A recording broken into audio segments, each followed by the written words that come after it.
नमस्ते अब सम्पूर्णमा त 2-4 दिन नदेख्दा नि आज न्यास्रो 11 लाग्ने बजे भइहालेछ। प्रकाश घस्ती मगरको पुस्तक लिएर आएको छु। बानी पार्नुपर्छ। कस्तो लाग्छ जस्तो लाग्छ त्यस्तै किन? सल्लाह सुझाव प्रतिक्रिया दिन नभुल्नुहोला। उहाँको मुक्तक यसरी सुरु अब हुन्छ। त भेट पनि कहिल्यै हुँदैन।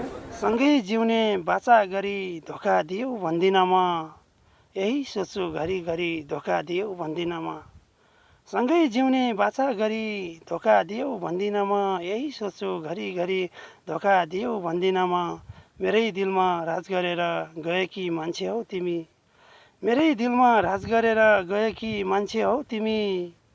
राज गरी मन परी धोका दियो भन्दिन म, सँगै जिउने बाचा गरी धोका दियो भन्दिन म, यही सोच्छु घरिघरि धोका दियो भन्दिन म।